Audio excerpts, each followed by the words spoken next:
Hey, careful, man. There's a beverage here. And welcome to the Mind Your Movies podcast. I'm Ryan, I'm Shane. and today we're talking stoner movies. Yeah, the Big Lebowski and Friday. The Big Frybowski. The Big Frybowski is our title for this one, which is amazing. Uh, so we're gonna Two, get into those pretty soon. But before, on these longer episodes, we always like to talk about some stuff that we've seen recently, which I yes. always remember that we Y- do. Yes. And fair warning, if you have not seen the Big Lebowski or Friday, we are going to get into spoilers later on. So you can hang out with us with what we've watched recently. We're not going to do any spoilers there, but just fair warning. But yeah, those are two of my favorite movies. So pretty will be pretty fun to talk about. I've seen them both many times. So this was a fun week of watching. But yeah, Ryan, do you want to start with what you've seen recently, or? Sure, yeah. So I watched The Legend of Boggy Creek, which is a 1972 kind of pseudo fiction documentary thing So about the hunting for a Bigfoot like creature. Very it's old. like it's like a mockumentary, right? Like it's Kind of. fictional, but it's Yeah, portraying kind of itself like a documentary. right. It kind of has like a Nat Geo vibe, kind of, for a little while, but it's not entirely consistent. I mean, it's really early for that type of movie. But my interest in like found footage and mockumentary has led me down that hole. And it's by the same guy that did the original um The Town That Said Dreaded Sundown, Charles B. Pierce. So that was kind of a fun watch. Nice, good. I watched a bunch of stuff since we've recorded last. But one thing I watched, sort of a pair of movies, uh, Away and Flow, the two movies directed by Gintz Zilbalodis, the Latvian animator, and Flow is nominated for Best Animated Feature. So I watched that, and I watched his first feature, Away, and they're both really good. I think I even slightly preferred Away, even though the animation's more simple. I think the maybe just having a human character, it was easier to follow the story more. But they're both very good, and I'd recommend both. So, Nice. and they're both pretty short and like short and sweet. So, Yeah. I also watched Flow to help prepare for our Oscar noms episode last week, if you haven't checked it out. But I haven't seen Away yet. It's been on my list because of Flow, but was it easily accessible? Were you able to find it somewhere? Away is on Amazon Prime, and it might Nice. be on Tubi also. Hold on, Nice. but Tubi. yeah, it's yeah, I think it's on both of those. Nice. I also uh different turn here, but I also watched The Night of the Hunter recently, the 1955 um kind of iconic movie. It was that movie is a masterpiece. It was amazing. If y'all haven't seen it yet, like just do it. Don't even think about it. Just watch it. It's amazing. I don't know Yeah, how easily accessible it is. It's probably on Tubi to be honest. Tubi has like a lot of classics and stuff too. But it's might be on the Criterion channel yeah, because it's a Criterion. It's in the Criterion collection. that's right. Which is luckily how I was able to watch it. So do appreciate having some criterions now. Um, Yeah, it's in the 40 box set, right? yeah, Yeah. that's right.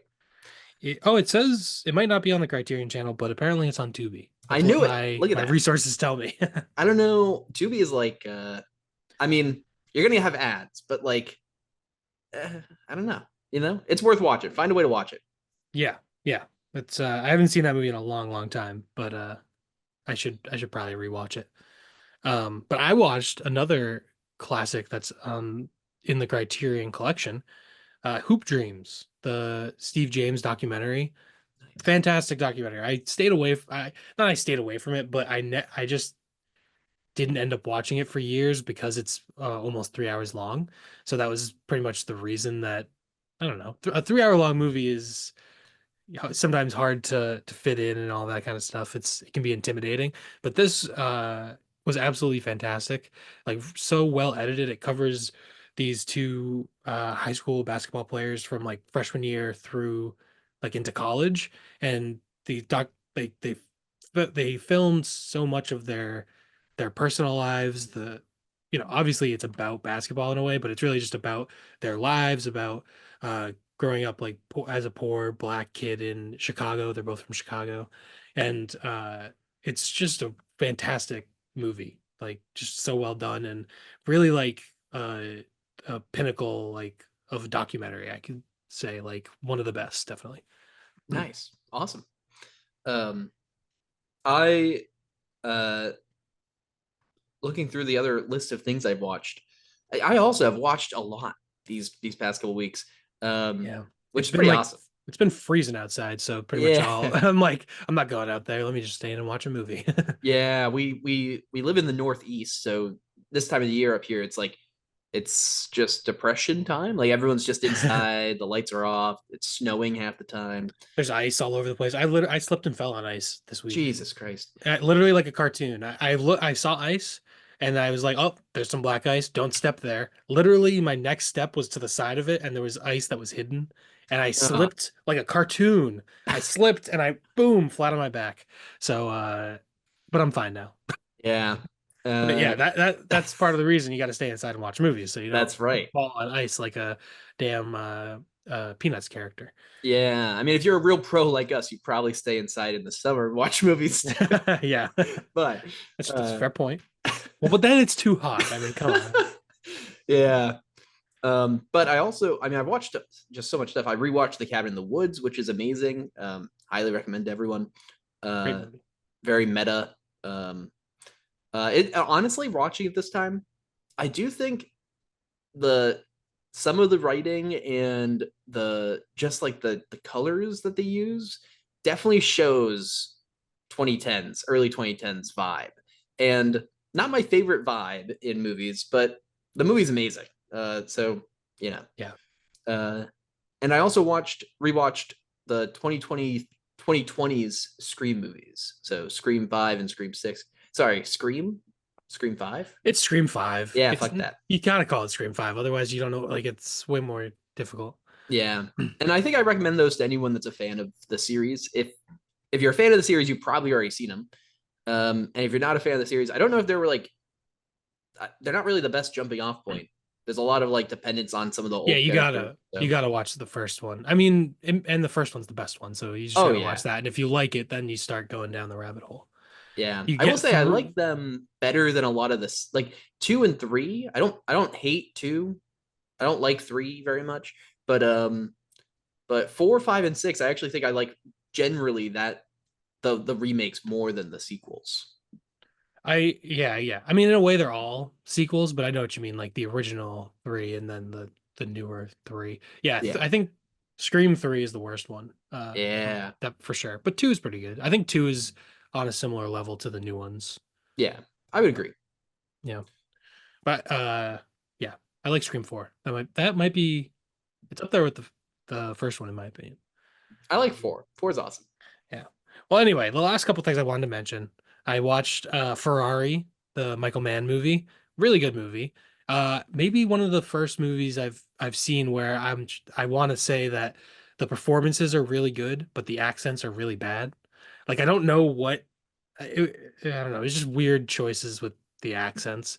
And obviously it's an Italian movie. Everyone is Italian. They should be speaking Italian, but they're all speaking English. So it's like do they do the accents? It's always an issue with that kind of thing. But if you can get past that, it is a really good movie, and Adam Driver's pretty fantastic in it. Uh, so that was very good.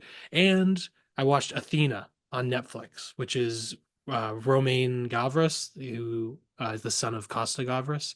He it's sort of a I don't know. It's sort of a mix of like La Haine, 1917, and like maybe like the Battle of Algiers or something, or like Civil War. Pretty much. It's like there's a kid is killed by police, and his brother and their sort of revolutionary gang raids the police station, and the opening shot is this one take, oneer, and I think they might have cheated it here and there with like a couple of edits, like sort of like they do in 1917. But it's really, really impressive. And most of the movie is shot like that in these long oneers following people through the neighborhood and all that. And it's sort of a battle between this like gang and the cops, and there's complications and stuff like that. But it's on Netflix and it's a very good movie. I would recommend it. So yeah. That sounds awesome. Yeah. Um, the last things I'll mention are I've gone to the theaters a few times. This is actually my spring nope, my February break. I'm a teacher, so I get a nice break here. Brag about Yep, I will it. actually. Yeah. And so I've gone to the theaters a few times here. And I'm less picky about when I go to the theaters. I also have like the A-list pass or whatever, so I don't essentially pay for my tickets. So I saw Flight Risk and Love Hurts. And I wouldn't recommend either of them. I think Love Hurts has a lot more potential if you're into the main actors there, and if you're into that type of thing, I guess you might like it. But Flight Risk, I would definitely not recommend. Probably don't even watch it when it's streaming. If it's on Tubi, it's not worth your time. That movie was really bad. Uh, Yeah, it didn't Love look good Hurts, from the yeah. trailers. Love Hurts might be worth your time. I think that one your mileage may vary, but it's I would say maybe not my thing, but Hmm. you know, y'all maybe someone like it. It's like it's like Valentine's action, but Yeah. neither of those are particularly well done. So Well, whatever. that sounds great. Yeah, yeah, totally. All right. Well, that's everything I wanted to talk about. I mean, Yeah. all right. Well, I guess it's time to get into the Big Frybowski. So I think we'll start with the Big Lebowski. Yes, this is a weird one because normally our titles are pretty indicative of the way that we talk about these movies. So, uh, Wanyo, we talked about Wizards first, and then Right. Wanyo. This one, the Big Frybowski, includes it's actually like Friday's like sandwiched in, but instead of doing half of the Big Lebowski and then Friday and then the other We half, I think we should we should well, probably stick to it. we did do this before where we did Into Olden's Day and That's we did right. Independence Day first, then Old. So there Yeah. is precedent. There are we do give a shit about the rules here. Um There's precedent. It's been yeah, established. yes. So Walter will be satisfied that we are doing the Big Lebowski first. So I think technically this is your pick, Ryan. So if you wanted to, That's whatever, right. you can start us off. Yeah, sure. So this is the Coen Brothers movie, 1998. It's got a huge cult following. Also, just a reminder here, if you haven't seen this one, now's the time. These two movies, we're going to get into spoilers, so just a quick reminder. But um, yeah, the Coen Brothers. It's Did you have a rating breakdown for us of the, oh yeah, yeah, or we yeah, can do it at the end if you want. yeah. But We'll do that when we do our ratings, all right, we'll do maybe. it at the end. We'll do it at the Yeah. end. But yeah, Um, this is a great movie, cult classic. Kind of uh overlooked when it came out, and then it just grew a cult following. And there's Lebowski Fest, and there's Dudism, and there's really a huge following for this movie. And yeah, it's basically just a story of a slacker hippie type getting caught up in some shit that's way over his head. yeah, And all because he has the same, not particularly common name as someone. yes, yeah, he is also uh, Jeffrey Lebowski. Also, it's funny with the audience reaction at the beginning, like when this movie came out. Now it obviously has this huge cult following, but yeah, at the beginning it didn't. And it's kind of been re-looked at as now a classic and cult classic. And I feel like that kind of resonates with me a bit because I watched it for the first time a couple years ago, a few years ago, and I was like, yeah, I see why people like it, but I don't know if I love it, right? And the plot was very convoluted, and I was like, at times I'm just like, what the hell did I just watch, right? And I think the second time really opened me up more to it. I was maybe more open to it. I kind of knew what I was like, going into a little bit more, um, and I think in the same way that like people generally have relooked at it over the past years, the past couple of years since I first watched it, I can definitely say that I've changed my mind on this movie. There you go. I did the same thing. I watched it for the first time like in high school at some point, and I sort of like you, I liked it but was kind of confused and I found it hard to follow and all that. But then on subsequent rewatches, it became one of my favorite movies. So I think that is a very common experience. I think just because there are so many characters, they're constantly new characters are the whole movie, new characters are coming in and they're bringing in new things that seem important throughout. So it doesn't quite have that thing where, okay, first 20 minutes, we're gonna get to know all of our important characters, and then we're just gonna follow them. Like new characters keep getting sprinkled in, and there are things that seem important, but then it kind of doesn't end up being that important. And it, you know, on the first viewing, it gets very convoluted. But I think this one really rewards rewatches. Yeah. Also, I think one thing that kind of helps this movie be confusing is that it's entirely from the dude's perspective. You never have shots when he's not there. You never have something where like, oftentimes in movies you'll have like a shot inside the villain lair or something, right? And you get a little bit of information that our main character doesn't know. And in this, we never have anything that he doesn't know, and so we're Actually, following it. Oh, do we? I might be wrong. well, for the most part, you're right, but there is that scene of the nihilists in the diner, and we see Ah, the nihilist woman does not have a toe, so it confirms for us that that is not Bunny's toe. that's So right. that is the Mm, probably that might be the only scene, and it's literally like it's like 30 seconds, yeah. and that might be the only time the dude is not in a scene. Well, now my whole argument's gone, but no. But yeah, that's a good point. But I think because it just follows his perspective and it follows it in this way where like it follows it in kind of a realistic way where like if you followed me around for 3 days, things wouldn't happen just like in a chronological. You wouldn't meet all my friends on the first day and then whatever, right? These things would kind of get revealed in a weird way. And so it feels almost like a natural progression of a few days over someone's life, right? I mean, Yeah. a weird couple days, but Yeah. And yeah, it does. And I think this movie also is so open for interpretation that it does reward rewatches in that way too. Like right here, I have a book, Big Lebowski and Philosophy. And it's in here. There's a bunch of different like essays written by different philosophers and stuff, all about different different interpretations of the Big Lebowski, basically, like people talking about nihilism or talking about uh, American foreign intervention in the 90s, because obviously this movie is set in 1991, even though it came out in 1998. Walter is has all of his war, uh, uh, you know, yeah, he trauma. constantly referring to Vietnam, and the way he acts can sort of be interpreted as the way the American military has acted and escalating things, and like he gets things wrong in the way that America like bombed Cambodia instead of Vietnam and stuff like that. Um, and like there's all sorts of stuff about Judaism, stuff about like a feminist interpretation of the movie because of Jackie Treehorn and uh Maud Lebowski, and it's just it's just kind of an awesome book. So I would recommend this if you are a Big Lebowski fan. It's kind of cool to read all these.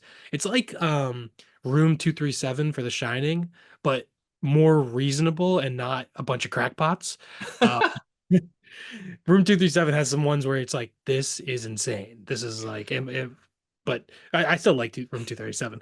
But also, one of my philosophy professors from college has a an article or an essay in here. So there you go. That's pretty cool. Yes. So I would recommend this book to anyone out there who's a fan. Hell Um, yeah. but yeah, but I'm just saying it's so open to interpretation that you can watch it, and on every rewatch you can have all these different and new interpretations. Like on this time around, I guess I had never thought of it explicitly in these terms, even though it's kind of obvious that Walter is more right wing and the dude is left wing. But Mhm. Donnie is sort of this centrist p- character. Like you could put them onto American politics if you wanted to. And Donnie is obviously the one who dies at the end. And really he's killed by Walter escalating things unnecessarily. And I think they're definitely in those characters. You could interpret it in that way if you wanted to. So I think that's part of the reason the movie's so rewatchable. But also, it's just really funny. Yeah. Yeah, and that's a good one. That's a cool interpretation of that ending moments kind of building up throughout the whole thing where there's maybe that different they each represented different political ideology here in America. And that ending being kind of yeah, I like that interpretation. That's cool. I also agree there's like so many like I think today this watch um I came out with a different interpretation. I mean, I don't know if I really had an interpretation the first time. I was like, I think I That's fair. interpreted some of the plot. Yeah. It's like, whose toe was it? Right? Yeah. But I think this time I came out with a, a fun interpretation that I'm like, I see what they were doing there potentially. But yeah, I mean, there's so many different ways to interpret this movie, I'm sure. Uh, but before maybe I'll talk a little bit my interpretation at the end. Probably one that maybe you've already thought of because Shane, how many times have you seen this movie? I think this was my seventh time seeing it, probably by my Amazing, count, seventh or eighth, maybe. amazing. Um, but before getting into that, I just want to like point out something about the characters that sticks out to me, which is your idea of like the kind of political ideology maybe associated with each of them. They just kind of feel like caricatures, right? Like they feel like very eccentric and exaggerated in a way, right? Like the dude isn't just a slacker; he's like the king of slacking, right? Yeah. Uh, He might be the laziest man in LA County, which puts him in the running for laziest in the world. Yeah. that's right. Yeah, and Walter is like very over the top, right? Very exaggeratedly uh combative at times and like pulls a gun on a guy during the bowling game, right? Like so everyone's very like caricature, right? There's no normal person in this movie. Maybe Donnie, maybe I don't know, but But you're never gonna he hear him is, talk. but Donnie is so out of it and so, um, I mean, it's like he's like a little kid who just walked into a movie theater. He has no frame of reference. So that, he is exaggerated too. Yeah, that's true. Yeah, so like there's no normal character here, which I think maybe that first time, like maybe that didn't help me the first time too, right? I'm like, why is everything so over the top or something, right? Mm. But then again, there's also a lot of movies that do that, and I'm okay with it the first time. But I don't know. But watching it through this time, I made more sense of the characters in that way. I was like, this is like a fever dream, and these are just the characters in the fever dream, and that's okay. Yeah. Yeah, yeah, definitely.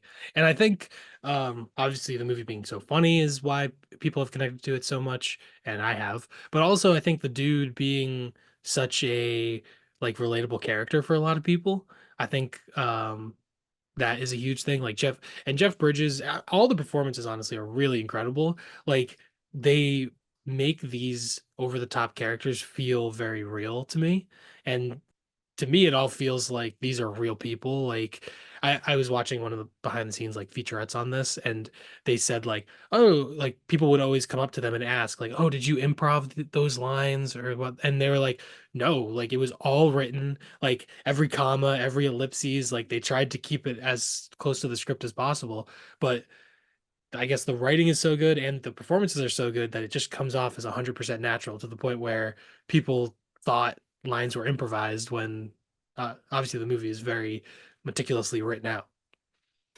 Yeah, totally. And I think you're right. Like the dude is definitely the relatable character, right? Like everyone kind of wants to be laid back and relaxed and not work, but But um, his life is kind of shit. But yeah, he just abides. Like there's something very appealing about the dude, yeah. the dude abides. Taking it easy for all us sinners here. Yeah, uh, I think one other thing that like really stuck out to me during the movie, and I think this really stuck out the first time too, is just there's some like really cool shots. Um, there's like a couple that come to mind is just like when he got drugged by the porn, Jackie yeah, Jackie Jackie Treehorn. Treehorn. Um, and he's like his face is about to fall, but then we get like the shot from like kind of underneath the glass table, I guess, and his face hits the glass table, and then it transitions like these really amazing transitions too into that dream moment. But then later, like also when Donnie's dying and he's running in to call an ambulance, uh the motel and everything, or not the motel, sorry, the bowling Bowling alley alley. like fades away, but the stars are still there. And so it's another cool transition. Oh yeah. Also telling you, sorry, Donnie died. Like, yeah, Yeah. sad. Yeah, yeah. I mean, this movie is shot by Roger Deakins, who is like the greatest cinematographer maybe of all time. I mean, people are arguably the greatest cinematographer of all time. But he shot like Shawshank Redemption, 1917, like I talked about earlier. He did a bunch of Coen Brothers movies. Um, but yeah, he's just one of the most talented cinematographers of all time. And this movie, I think, uh, it's like deceptively simple, some of the cinematography, but everything is like perfect. Like there's nothing looks lazily put together. Like even just shots of them in the bowling alley, everything is like perfectly framed and composed. And even though it's not as showy as like let's say 1917, obviously, like it's just really, really well done. And Yeah. to the point where I think different movies have different you know, approaches to how they're going to use cinematography and like visual language. And I think in this movie, they effectively sort of don't want to call it out. Like they just want the audience to be in with the characters in the story, and they don't want the camera to distract from that. So I think the cinematography in this movie does get overlooked sometimes for that reason. Yeah. But I think you're totally right. Like everything is meticulous, right? Everything's very intentional, even if, yeah, it doesn't like call itself out, but everything feels so intentional and like so meaningful. Even like some of those basic shots, right? Like the the way that people are in the frame, or the way that the transition happens where one thing maybe fades and something else isn't. Everything felt like so, just so emotional and like and helpful to the story. Not emotional maybe, but impactful.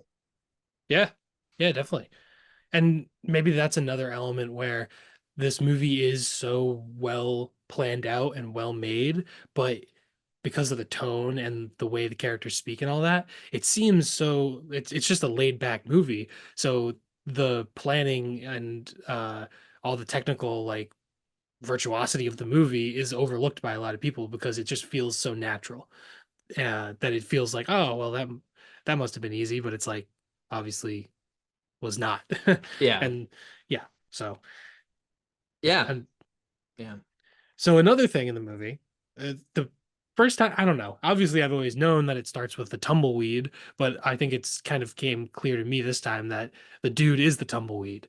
Like at the beginning of the movie, where uh just following a tumbleweed as it goes in the desert through the city and all this, and like the dude is that tumbleweed just kind of getting blown from between all these situations, floating through these different situations he doesn't really understand.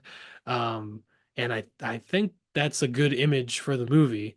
And also it obviously has that sort of representation of the American West, which obviously Yeah. is like an important part of the movie too.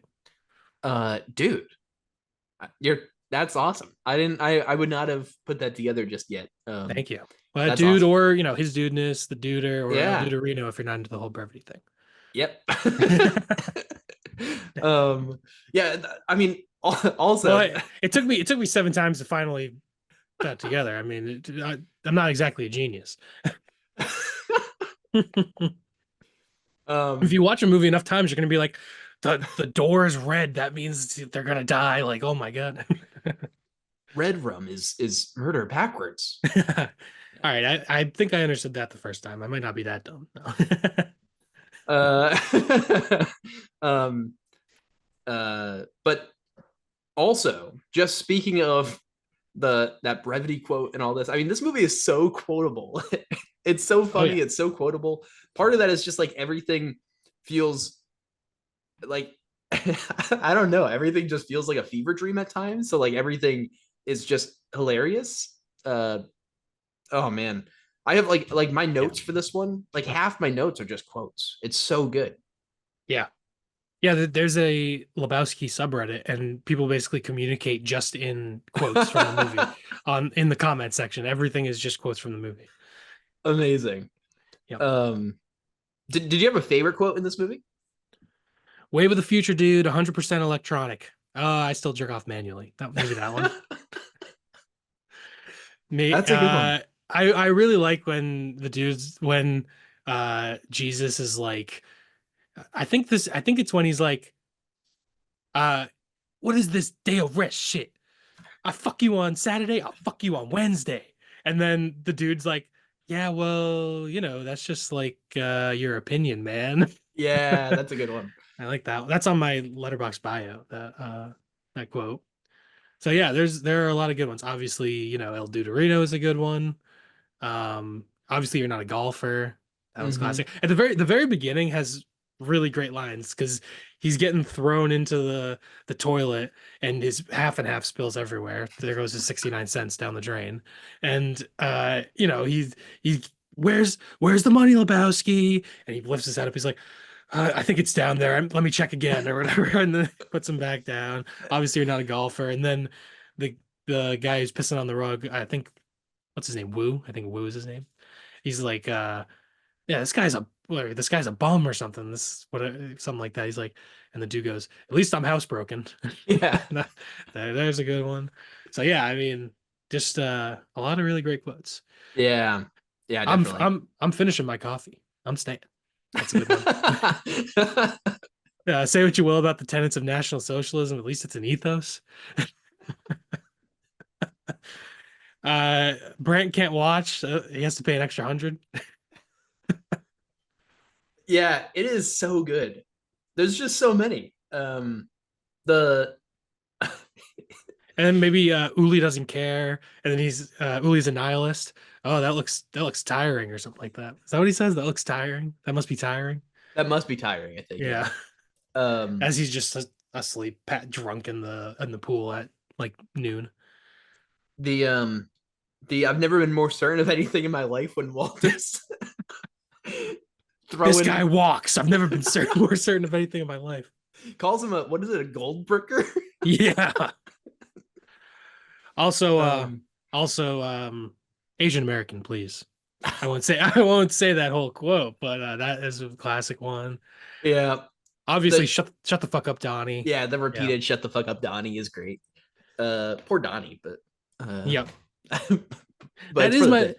that's always my least favorite part of the movie when Donnie has to go, which is also the stranger's least favorite part of the movie. Yeah. I But mean, I will say once I had this sort of interpretation of Donnie as an idea more than an individual, I was like, all right, well, it made me his death sit better with me in my heart because otherwise I felt bad.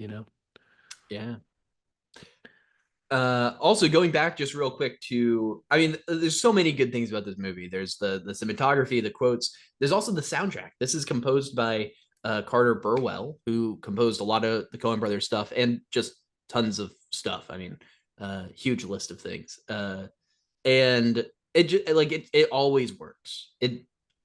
It's just like the music is just perfect in this movie. It always works. It always helps Yeah. the scenes.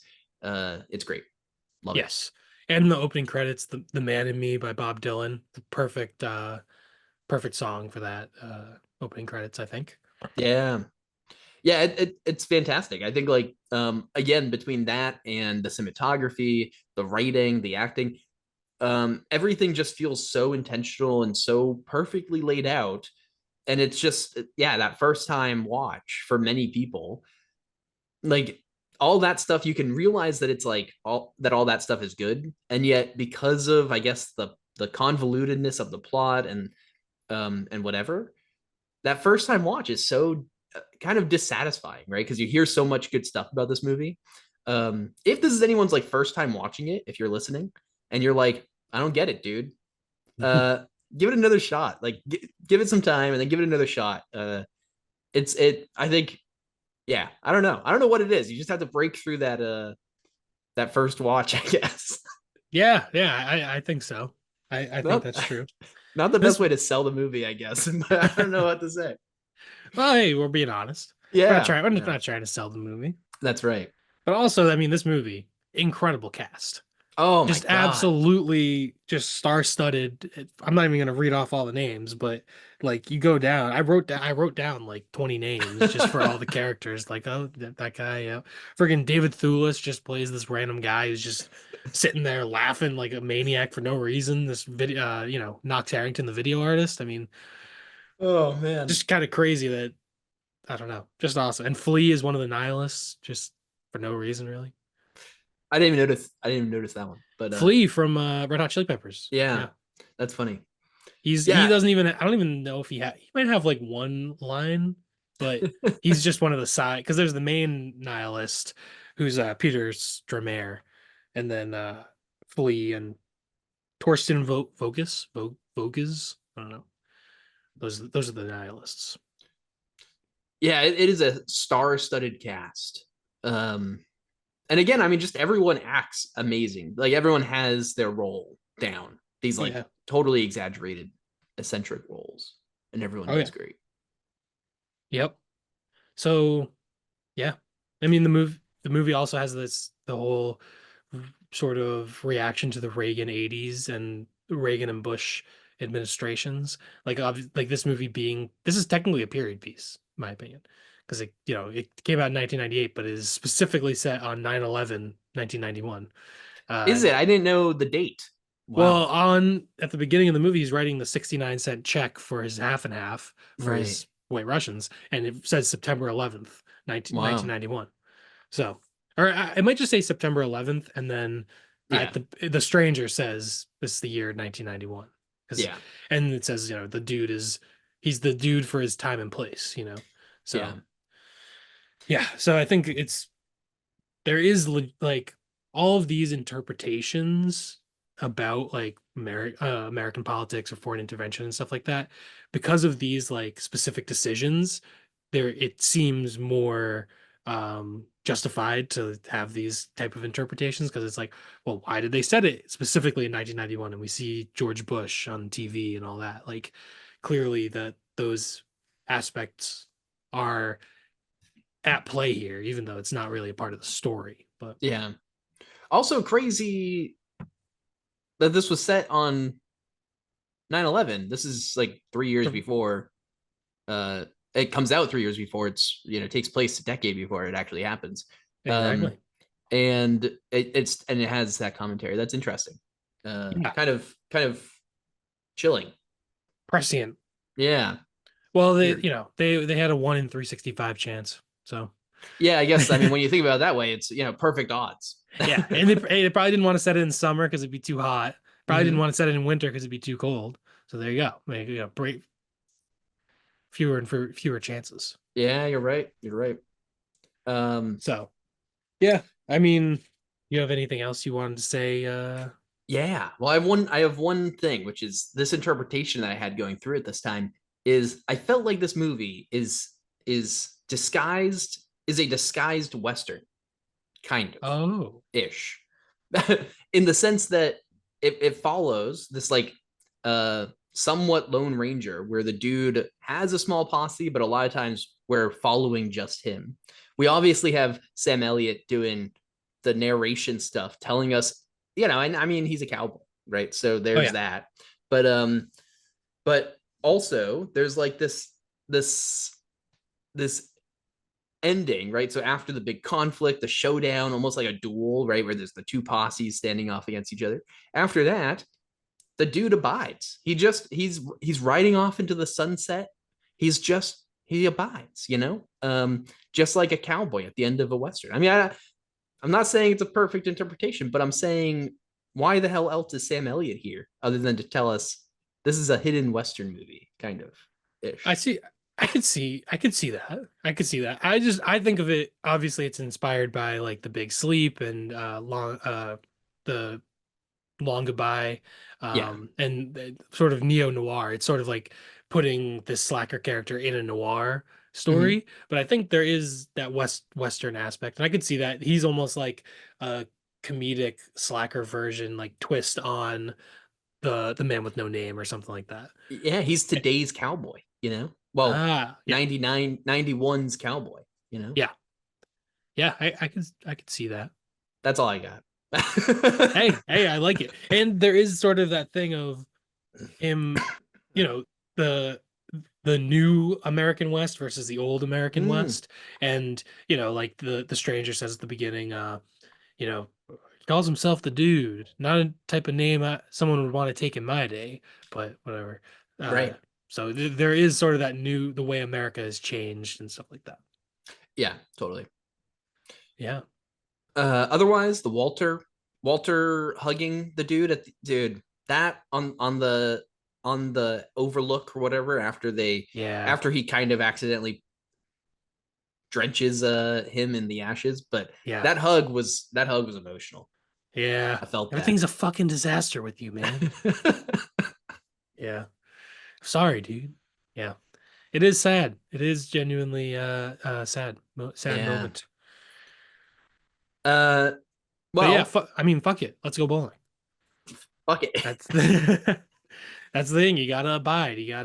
There's also all sorts of interpretations about philosophy and you know, I don't know, all sorts of things, Buddhist philosophy and all that sort of stuff. And that's sort of why there is this whole religion of Dudism that's come out of this movie. People taking his laid back you know, like how's life? It goes highs, ups and downs, strikes and gutters, and sort of it's sort of a stoic philosophy, of sort of just him abiding through all this craziness and just sort of maintaining. So yeah, I mean, this is just a pretty amazing movie. One of my favorites of Yeah. all time for sure. Also really weird. I'm just putting together the fact that this movie ends. Is it the last line in the movie where he says the dude abides? Or there's the finish of the quote, I guess, but Yeah, uh there's I don't know if that's exactly the last one. I don't but it's I definitely don't think close, it right? It's is. in Yeah. that mix of Sam Elliott ending the Yes. movie. Yes. And in Night of the Hunter, the last thing is a quote from the like mother character in the movie, the like caretaker for the kids. And she says something like, they just abide. They abide, they still endure, or something, but something Hmm. about the kids abiding. And that's kind of weird. That is weird. I don't It could have know. been. Yeah, I don't know if like it was an influence, maybe like just a subtle, not influence, but like a subtle like callback to an older movie that they liked, maybe, or just also the word abide is not particularly set I in that guess movie. But anyone could say abide, but that could be an influence for sure. I mean, I obviously do the right thing has the love and the hate yeah, characters, so that is that's an right. influential That's another movie. Cohen brothers. Yeah, that's true. That's No. Do the right thing is not the Coen Brothers. Spike Lee, Spike Lee. That movie has way too many black people for a Coen Brothers movie. Just um, kidding, Coen Brothers. Just kidding. are you though?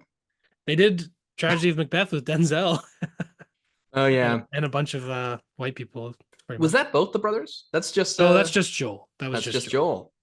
That was Maybe after their split. hmm, yeah, But the yeah, breakup. Anyways. yeah. um I well, I got I will say about the breakup. Tragedy of Macbeth, great movie. Driveway Dolls, bad movie. yeah, you didn't like Driveway Dolls. I I thought it enjoyed it. stunk. I Yeah. kind of thought it stunk. I thought I it, anyway. I didn't Yeah. like it, but I'm honestly I'll still watch because I think he's releasing another like a pseudo sequel to it called like Honey Don't, and it's supposed to come out this year, and I'll still watch it. Yeah. Coen Brothers are one of my favorite, I mean, director pairs. So yeah, but yeah, one of my favorite movies. I don't know if honestly didn't take that many notes this time when I was watching. I didn't do it for this or Friday that much just because I was enjoying it. And then I forgot that I was writing notes and then I just gave up and I was like, well, I've seen the movie so many times, I'll probably be fine. But yeah. Yeah. I should have Um went back and read some of this book. But eh, another time. We can do an episode on the philosophy of the dude or something at some point. But that would be fun. I know I should get ordained as a yeah, that's Buddhist right. priest. I can do weddings. Um do you have a favorite Cohen brothers? I would be either, I mean, Big Lebowski or Inside Llewyn Davis. Nice. Those I would be still my haven't seen favorites. Inside Llewyn Davis, but Those are my Uh, favorite. Also, A Serious Man would be. I mean, they have so many great movies. yeah, A Serious Man would be up there. Fargo. Yeah, I think Fargo's got to be my favorite still. But yeah. No yeah, Country. No Country would be up there. nice. But yeah, Um, yeah, I cool. mean, there's an article in this book, an essay in this book called "The Big Lebowski and Mathematical Logic." That's There's crazy. there's one, yeah. There's Man Down, Aristotle, Epicurus, and the Dude on Friendship and Solidarity. There's Buddhism, Taoism, and Dudism. Drawing a line in the sand, the rules of aggression in the Big Lebowski, bowling our way out of nihilism. There's the Big Lebowski's Oedipal complex. Um, Mr. Treehorn treats objects like women. The dude is as feminist ally. Uh, the dude and the value of sloth. Am I wrong? Walter's will to believe. Oh, I forgot about the am I wrong? Am I wrong? Yeah. Am I wrong? Am I wrong? No, no, Walter, you're just an asshole. So good. There's also hippies, Jews, and the philosophy of memory. And I don't roll on Shabbos, Jewish identity and the meaning of history in the Big Lebowski. And there's some other ones too. I didn't read every one, but as you can see by the titles of these essays, so many different ways to interpret the movie. Yeah. Yeah, it's amazing. There's I can't wait for my next rewatch. I feel like it's just gonna get better and better. Yeah, it's pretty awesome.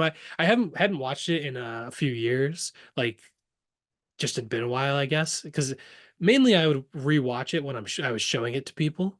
And in theory, this is not the best movie to show to people because on the first watch, usually people are like, "What the fuck is that?" Like, um, but yeah, so I just haven't had anyone to watch it with recently. But I watched it with my girlfriend. It was her first time seeing it, and she thought it was all right, which Nice. makes sense. That's most people's reaction on the first viewing. Yeah. But but yeah, so it was a treat to go back to it after a few years. Yeah, little inside lore. I imagine the last time you watched it was when y'all showed me the movie a few years ago. Oh, maybe yeah, probably yeah. There we go. That was Must have my been. first watch. Crazy. I guess that was the last time I watched it. Yeah. I Yep. But all right. I mean, like I said, I don't have that many notes, so Yeah, I I mean, I think there's, we can just talk for the whole day about how great this movie is, but at some point, we got to talk about our next great movie. yeah, we don't want this to be a 3 hour episode. We'll Yeah, keep it yeah. moving. But All real right. quick, the Well, yeah. ratings. So the general consensus of this movie, we already talked kind of about how it's grown over the years. Um, but in general, still, Rotten Tomatoes has it at 80%, whereas the audience score has it at 93%. Uh, IMDb has an 8.1 out of 10, and Letterboxd has a 4.1 out of 5, bringing us to an average of 8.4 out of 10, which is very close to, I think our highest might have been something at like 8.9 or something. Don't remember exactly what, but Hmm. it's pretty close to the highest that we've had. Definitely one of the Yeah. highest. Um, and if that critic score was a little bit higher, maybe. But Yeah. Yeah. It got kind of lukewarm reviews when it came out. I think that's from what I understand. So, but yeah, obviously 5 star movie for me. Yeah. yeah, I think I actually really quickly want to double check what I had it at last time, but this time it is going up. But I'm curious what I had it at last time. This time I'm gonna give it 4.5 stars. But the first time that I watched it, I had it at 3.5. So that's, I mean, that's a pretty big jump. Uh, Yeah. There you go. yeah, That's the Lebowski effect. yeah, yeah. It'd be interesting to So, watch it, look at a graph of everyone's first to second viewings or something. yeah, I mean, this is the type of movie I think with the comedy and the way dialogue repeats and the dude repeating people's dialogue throughout the movie and stuff like that. Like it just rewards multiple viewings in that way. So yeah, Definitely. I'm glad you liked it. Yeah, and of course we're curious about how y'all enjoyed it. So I don't know, is this your first times watching it? If you watched it with us for this one, is it are you rewatching it for the seventh time? Yeah, let us know. Also, shoot us like your best dude philosophy email or something, and maybe we'll do an episode on the dude philosophy at some point. That'd be fun. Hell yeah. All right. I mean, I guess that is that for the Big Lebowski, and we'll move on to the fry of the Big Frybowski. Friday. Another one of my favorite movies. Just a movie I've seen several times. Um, Friday came out in 1995, directed by F. Gary Gray, written by Ice Cube and DJ Pooh. And and yeah, so I watched the director's cut. This is like Oh, the primary version that seems available. It's 97 minutes. Um, the theatrical version is 91 minutes. So I don't even know if I've ever seen the theatrical version. I might have just been watching the director's cut always. Um, but I have the Blu-ray, and that the director's cut is what's on Blu-ray pretty much. Um, I'm like checking now. yeah. I rented this. Excuse me.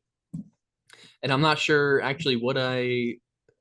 Yeah, let me see how long this one is. Yeah. Well, yeah, I mean, this movie, came out in 1995, sort of, after NWA and Ice Cube. I don't know. I think this is kind of a turning point in Ice Cube's career of going from gangster rapper to, on one end he's in NWA, and then on the other end he's in like Are We There Yet? Like family movies. And this is sort of the middle point where he's making that transition. Um, and yeah, I mean, basically, Craig, played by Ice Cube, gets fired on his day off. You got to be a stupid motherfucker to get fired on your day off. And he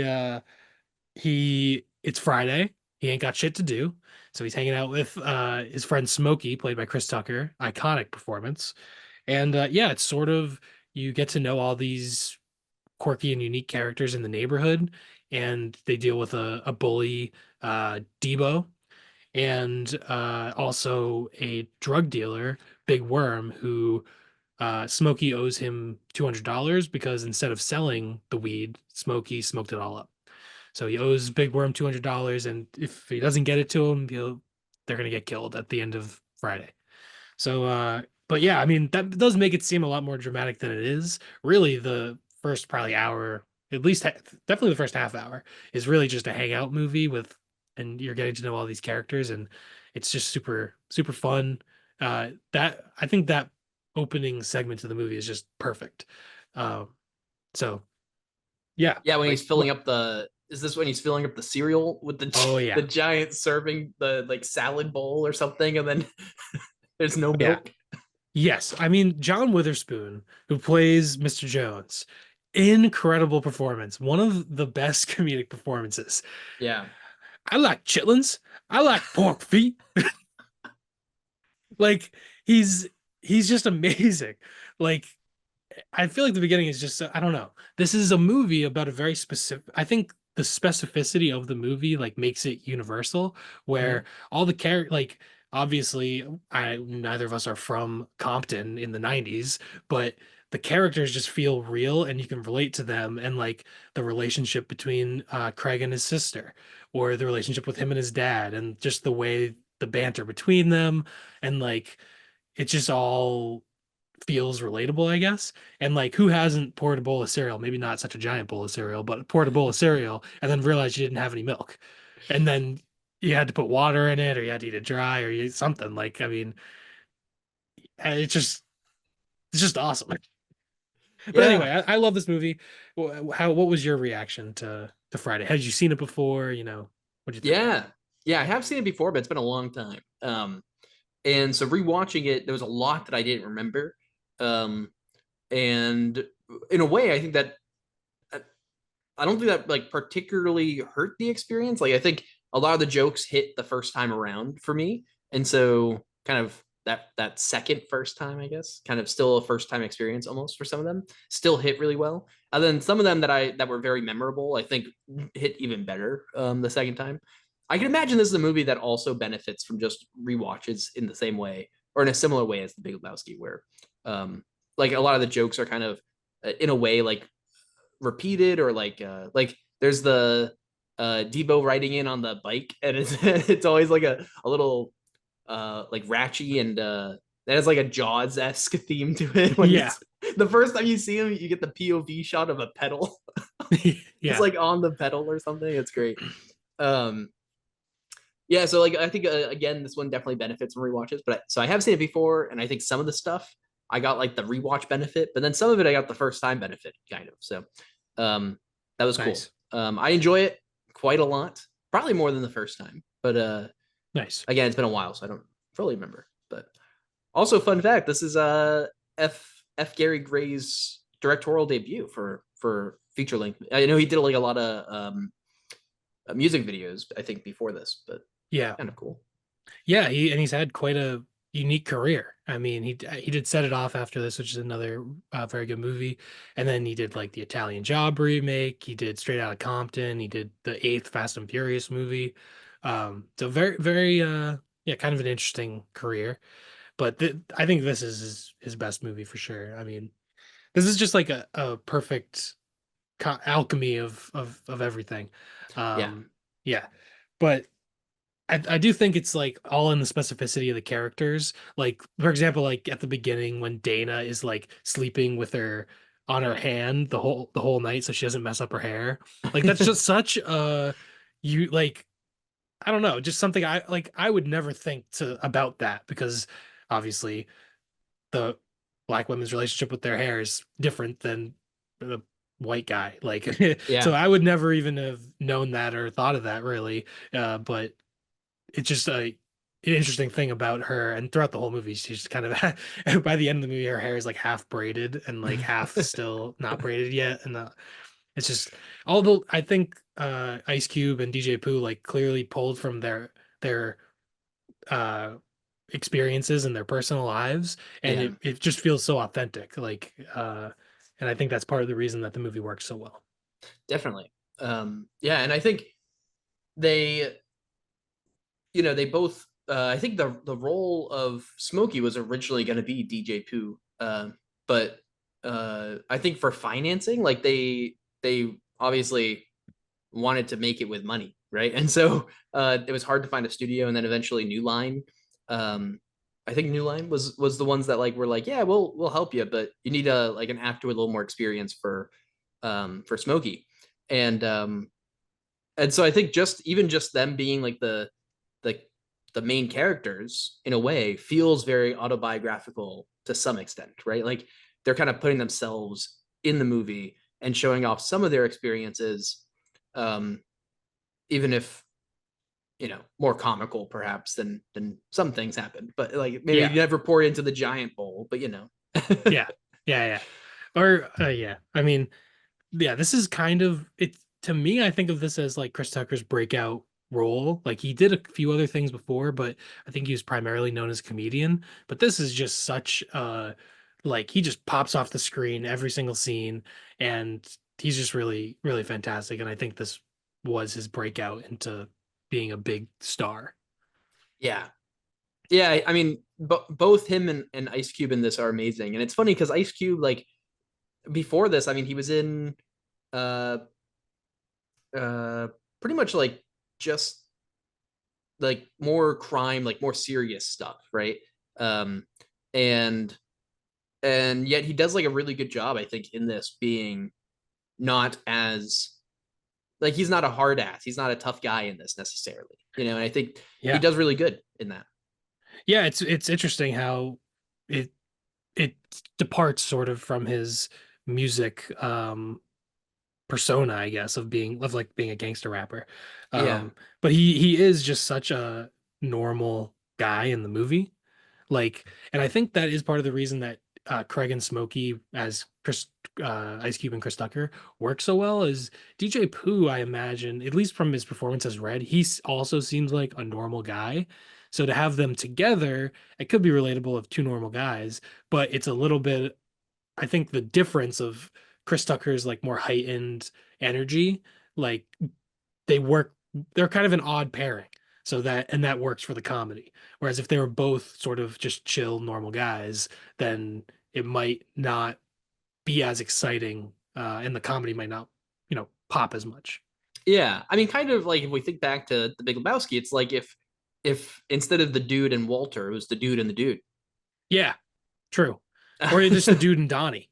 Like Yeah, if Walter, yeah, that's a really good comparison. I think Walter is that sort of loud and bombastic character, sort of like Smokey is.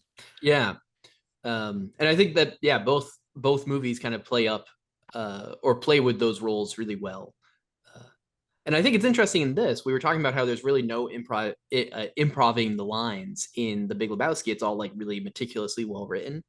And in this, I think I read that there is a lot of improv, and again, like just because of who the two of them are, like it just feels so natural, right? When they do that and in character. And I think it works really well. It gives it that natural feeling um, that we see in the Big Lebowski for a different reason, right? Yeah, yeah, definitely. And yeah, I mean, I just love the opening sequence. I love when when Mr. Jones brings him into the bathroom and he's spraying and and it's just so funny. It's awesome. And when they're on the porch, that's the thing. Like with the director's cut, I wonder what parts were cut out of the theatrical. And it did seem like some of the moments on the porch, maybe they were uh uh improving a little bit. Maybe some of that was cut out, or maybe them beating Yeah. up the 14-year-old kid a little bit. Then maybe that little little segment. I don't know if that was in the theatrical.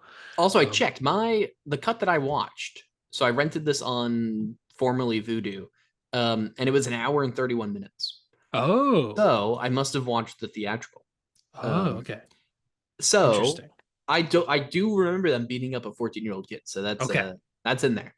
Um, Do there's you a remember Mrs. Parker from across the street yeah, and yep. her husband and the priest and all that? Yes, I do remember all that. Okay. Yeah. Yeah, it's interesting. I'm curious. Well, it's I mean, that's a pretty like decent time. What is it, 8 minutes or so, right? Like that's pretty decent. Um, there's Yes, something yeah, 6 minute something there. difference. 6 minutes, yeah. Yeah. I don't know. Yeah, I'm curious to. I think there are websites where they like Yeah. compare cuts, so people could just look into that. I'll probably look at that after. Um, Yeah. but yeah, I mean, the opening of the movie, they have the song "Trying to See Another Day" by the Isley Brothers, and there is that element uh of this just being a normal family in these difficult circumstances. Um, and I think by the end of the movie, there is that emotional element to the movie. There's a message and all that. It gets a little more serious in the third act. Um, but yeah, I mean, that's kind of that song kind of sums up the whole idea of what the movie is. It's just people trying to get by and uh trying to see another day and just being really funny when they do it, I guess. Yeah. But yeah, like Craig wakes up and there's the Jehovah's Witnesses, and I do love how this movie sort of like deconstructs our ideas of certain things. Like the pastor comes by and he's like he tries to buy drugs and then he goes and sleeps with a married woman. Like he's not good. And then the Jehovah's Witnesses, he slams the door on him and she's like, well, I think she says like, well, fuck you then or something like that. And just sort of showing all these how people are full of shit, or even the crackhead, the way he is tries to fake his slip and fall in the thing. Like people Yeah. are, people are not necessarily honest in the movie, and I think that makes things more. I don't know. It just adds to probably adds to the reality of it also.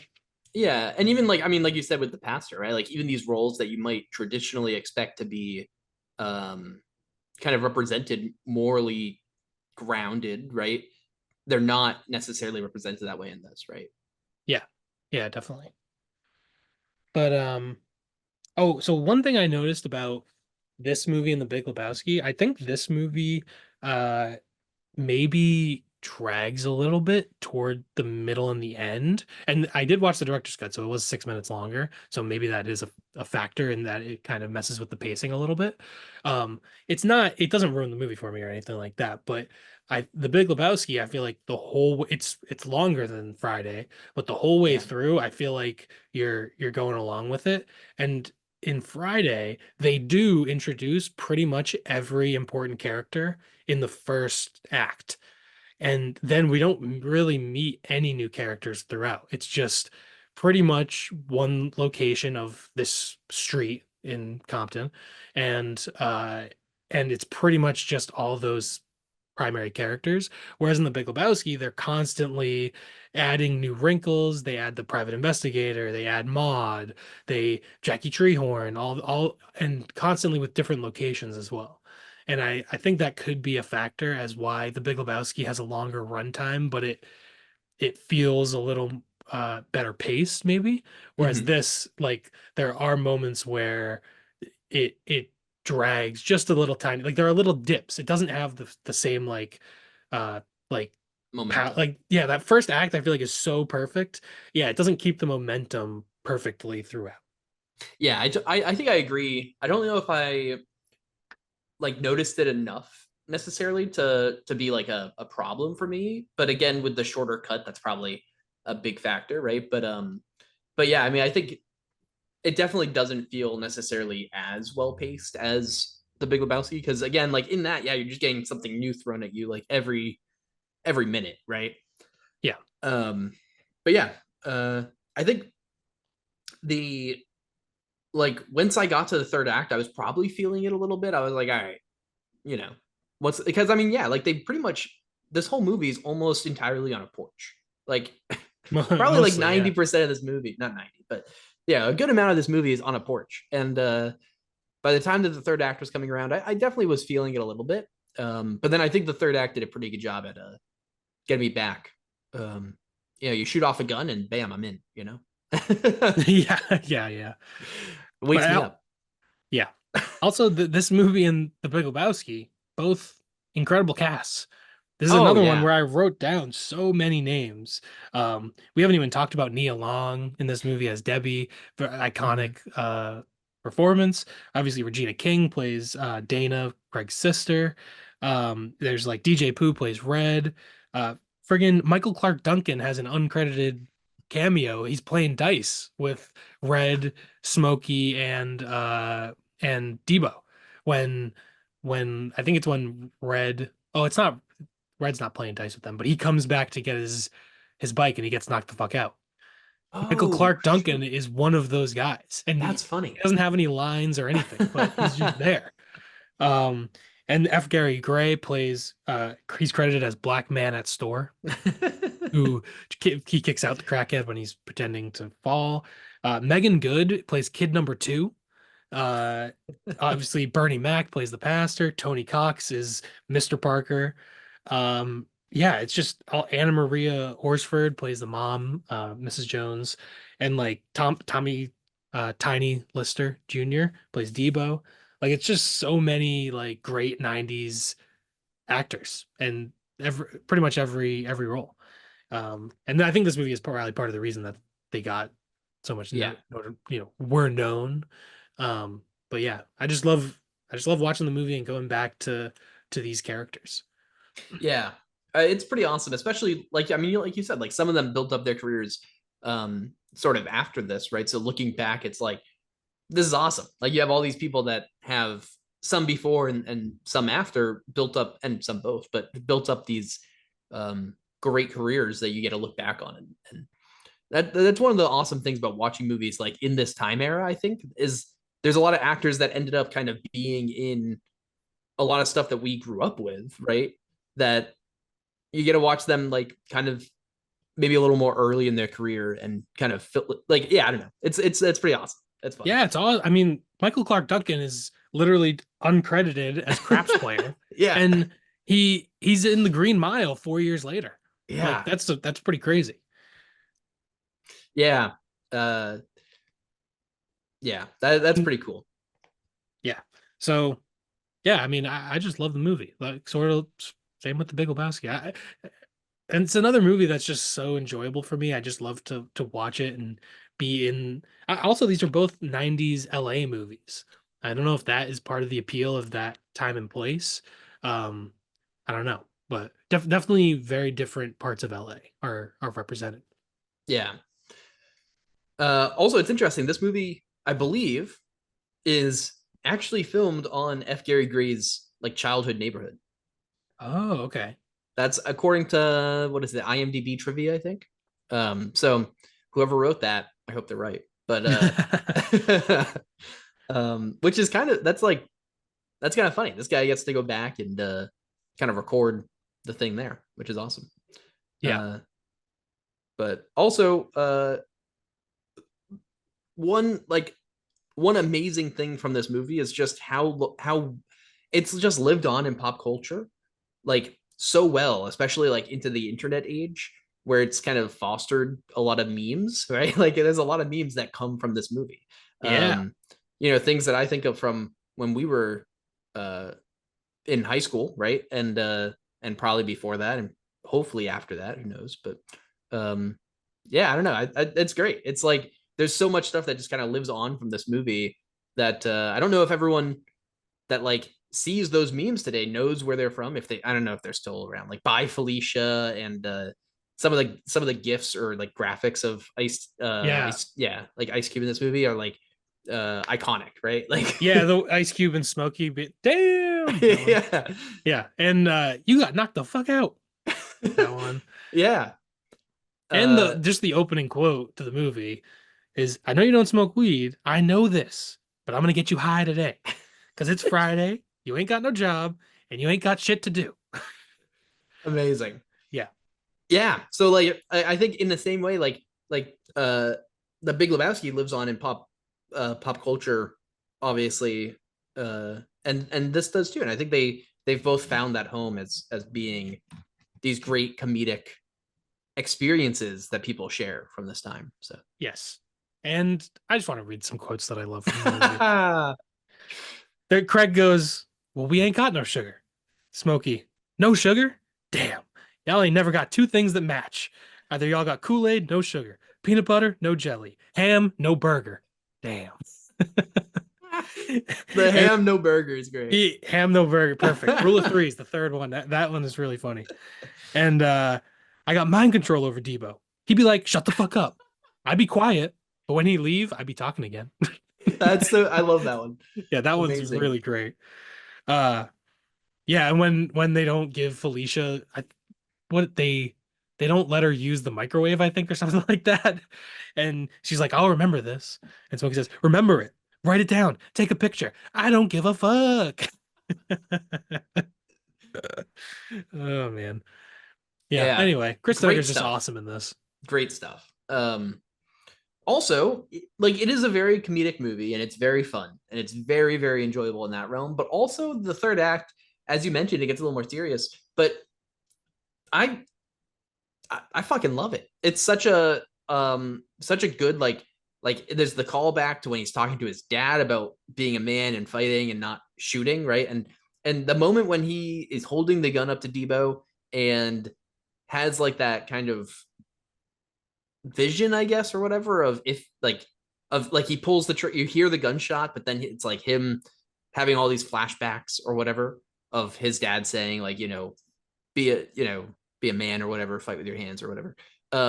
And then you realize obviously he didn't actually pull the trigger, but like that was actually like I felt like that was actually like a really tense moment of from when he pulls the gun out to that. And the fight, I feel like the fight kind of drags maybe a little bit, but the actual like that build up there, I was so captivated by this time around. Yeah, good, great. Yeah, this movie has it's nice that it does have a message, and it doesn't come off as like preachy or anything to me. It just kind of comes off as a genuine, uh, kind of almost like a pleading for people to stop the violence. And, obviously gun violence, especially in Black communities, is like it's still a big issue today. Obviously I think it was even worse in the 90s. Now, I don't know if I haven't looked up any statistics, but uh, Yeah, but yeah, I mean, just I think it is a very genuine and poignant moment in the movie. And you can tell like how much Craig's dad like cares for him, and how much they want him to be all right. You know what I mean? Like, so yeah, the dramatic turn in the third act works for me too. yeah. And yeah, I mean, I think there's this like Ice Cube and PJ uh Pooh. I think they like kind of like this kind of represents like a shift in like like I don't know movies about the hood or whatever, right? That are like coming from before this. There's like a lot of really like gritty violence based movies, right? And then I think they really wanted to like kind of turn that around, right? And like show parts of what they grew up in that were just fun, right? And whatever, Yeah. right? Yeah. This is definitely a different turn as compared to like Menace to Society, Boys in the Hood, or like Juice. I think takes place in New York, but Yeah, uh those kind of movies about uh, the black community in the 90s being very serious. And I think it is pretty smart to wrap a positive message in such an enjoyable movie and rather than being something really dramatic that people are I don't know if people are necessarily rewatching like Boys in the Hood like all the time, you know what I mean? yeah, Uh just because it's kind of a heavy movie. Um but yeah, so it is definitely a change kind of in sort of those type of 90s, you know, uh black movies basically. Yeah. yeah, Not that yeah. And those I other think movies aren't great. I mean, Menace right, Society, great movie. I mean, Juice, awesome. So, yeah. But it's just a different approach. yeah, and I think it works really well, and again, it makes it maybe a little more rewatchable than some of the others, even though they're they're equally good movies, if not you know one way or the other. But um, yeah, I mean, Yeah. I could totally rewatch this like every year or something. Not that I would Yeah. necessarily, but like this is a very Uh, rewatchable movie. But oh yeah, for sure. And it's interesting. I mean, we picked both these movies for our stoner movies topic, and there are a lot of different ways we could have gone with that. But I don't necessarily think of either of these as stoner movies primarily, and maybe that's because I just love both the movies, so I just think of them on their own, kind of. Um, but yeah, I mean, in this movie, obviously, weed is like a huge part of it. In The Big Lebowski, it's more just he's always smoking weed or drinking the White Russians, even when he's driving. yeah. And it causes and weed causes him to crash his car, Well, which is a yeah, very funny scene. he's drinking from a beer bottle and smoking a joint and driving, and then he Yeah. drops the joint into his lap and pours the beer onto it to put Yeah. it out while crashing into a dumpster. Yeah. what a good scene. Yeah, in the Big Lebowski, he's always smoking like a tiny like roach. Like Yeah. he never has a new like joint. He's always just trying to finish like a tiny little roach. So he tries to flick it out the window and it falls on his lap. But yeah, but like I don't know. This movie, I guess, fits more in the stoner comedy genre, but I don't know. Both of them I just kind of think of as comedies first.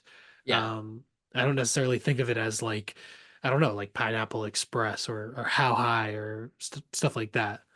Maybe Yeah. because I don't know. Maybe that is me having a negative interpretation of like a stoner comedy of I'm like, oh well, these movies are really good, so therefore they excel out of that genre. So maybe that's just my own biases or something like that. But but yeah, I don't know. What did you think about it? Did you have any thoughts about the genre, that genre aspect of Yeah. things? I definitely agree. I think these kind of feel like they stand out against that genre in the way that like yeah, like you said, like Pineapple Express and stuff, right? Like uh they're almost more like raunchy, those movies, right? Are like more raunchy and like uh not necessarily well, yeah, maybe like less serious, maybe or something, right? But like these movies, they're goofy and fun, and they're some of the funniest movies I've ever seen, but they also have like I don't know. I mean, like they have like the Cohen brothers behind the Big Lebowski, right? And like they have uh Ice Cube and PJ Pooh like behind making Friday, right? And writing it and everything. And so like not that those other movies don't have like great people behind them and don't do interesting things necessarily, but these just feel more like serious. I don't know. Yeah, I don't know. I think the stoner comedy is like kind of a genre, a subgenre that people make a lot of cheap versions of maybe, and there'll be Yeah. like straight to DVD things and almost like slasher movies in the 80s, like there's just a lot of cheap low Yeah. budget versions of these that aren't necessarily made with a lot of care. So I think when I first think of it, I think I'm like the Evil Bong or something like that, like, or even Cheech and Chong movies, like, aren't necessarily super like well made, you know. Uh, Yeah. so I think that is a factor, but I think these still count within the genre. They're just maybe some of the better examples of this Yeah. genre. And I agree. And I wonder, like, part of that, I wonder, is funding, right? Like, I feel like it's probably harder to sell a stoner movie than, you know, like a drama, right? Or something, right? Or whatever. Yeah, but also I feel like there's a built-in like audience that would like it, of That's like true. stoner people, you know what I mean? But that's sort of a smaller section of people, almost like horror fans in the 80s, where Yeah. it's like, all right, we're not going to appeal to everyone, but there is this like built-in audience that will make our money back if we don't spend that much, you know? Exactly. And then I mean, just like with horror movies, right? Like you end up with like more low budget stuff. And not that's bad, right? I mean, sometimes that's great because people have to innovate, right? They have to do like really innovative things because they're on a low budget. Um and and that can produce really awesome stuff. So, yeah, I don't know. I think Yeah. these two definitely stand out, maybe even just because they have a lot of money behind them, right? I mean, The Big Lebowski has certainly more than $10 million. Probably a lot more than that, Right. I'd guess. I don't know, but Yeah. um, I'm sure Friday has at least a few million behind it. Yeah. Yeah, And and I think a lot of these movies just don't get that money. yeah, definitely that would be a factor, but I think also like there's a lot of care put into both of these movies, sort of like I was saying about The Big Lebowski, of how it comes off as very laid back and chill, but actually it's very meticulously planned. I don't know, I didn't watch that much like behind the scenes for this movie, but I imagine it's kind of similar where you know, you have to put a lot of care and love into making a movie that is this good. Yeah, So that's also a factor of having talented people who really care about something. definitely. Yeah, I think those are really good points, and I think the genre here kind of. I think that I'm glad we went this route because I think that talking about kind of maybe those more, if you want to say like traditional stoner movies, could be just less. There might just be less to talk about, right? Because they might have really good jokes at times and whatever, but they don't have, like you said, maybe sometimes that care put into them. So there's not, maybe you're not going to be talking about the cinematography of, a guy's face falling into a table, or Yeah. the comedy of someone filling up a giant bowl of cereal, right? Like like Yeah. I don't know, just some of those small things that really build up. Yeah. And I mean, we could have also, I mean, we just had stoner movies written down. We could have gone like 2001: A Space Odyssey or The Holy Mountain or something like 60s and 70s like hippie movies that people would like take drugs and go to, I guess. Like Yeah, stuff like that might also technically apply. yeah, Um, but yeah, I'm obviously very glad we chose these movies. Got to rewatch two of my favorite movies, so it was super easy, super fun. that's pretty awesome. uh I will say, I think that and maybe this does kind of show our bias here in like in this genre, right? I think that's one of the great things about us doing this, is just that we get to explore genre that like we might not always, right? Or like categories that we might not always. Um, and maybe there's the disadvantage here that we didn't really do that, right? We just kind of explored two movies that we know we like, but also, I mean, fuck it, it's our podcast. Yeah, exactly. And we've done enough. We've done enough of picking ones that we haven't seen before, and then it comes out to be it wasn't that good, or it was just okay, you know. And now Yeah, we knew we'd have two great ones. Um, but yeah, and also two of the most quotable movies of all time. it's so good. Yeah, Yeah. drop us like your favorite quote somewhere. Yeah, Come on, yeah. guys. Go to our YouTube, Yeah, put in the comments some of your favorite quotes. Go to our letterbox, comment on our reviews, some quotes you like, maybe that'd be fun. yeah. I guess we should do, unless there's anything else on Friday, we should probably do our ratings real quick for Friday. Well, I did also Yeah. I love the scene when Craig's mom is telling him that he doesn't have game. And he's like, that's why you have problems with these girls, because you don't have game. And she's like, now your father, he has game. And the dad comes out of the bathroom and he says, don't nobody go in the bathroom for about 35, 45 minutes. Somebody open a window. Oh And man. I do love that this movie has like I don't know. It's not afraid to go for that kind of lowbrow humor. Like there are poop jokes and fart jokes, Yeah, but I feel like it's all based in like real characters, so it doesn't come off as like cheap comedy to me. It just comes off as like just a part of life. Like people take shits, and if you only have one bathroom, like it, that's an issue, I guess. yeah. So like, There was one time when Smokey puts the straw that's just touched the like oh yeah, super marked up underwear and puts the straw yeah, into the drink. And then was it Debo? He wakes up and he just drinks from it. yep, yep, yeah. And Oh man. Smokey also like shits on It just shits in a outside. bush, yeah. Because he Yeah. can't. Yeah, he's got locked out of his house and all that stuff. Yeah, and what is it? Azal? Azel? Easel? The The crackhead. yeah. Yeah, Whatever. I forget the character's name. He's like yeah, he's like he sees him and Smokey's like, you can't tell anyone I'm doing this or something. And he goes, yeah, yeah, no, don't worry. And then he turns around and is like, guys, Smokey's pooping outside over here. Yeah, yeah, very funny. Also at one point that guy, whatever his name is, he after the neighbor got kicked out for cheating on her husband or whatever, and all of her stuff's outside, right? Because their husband throws it all outside. And then Yeah, the crackhead's walking by later and just literally grabs some of the clothes. yeah, yeah. His name is Easel. Easel, yeah. Ezal. AL.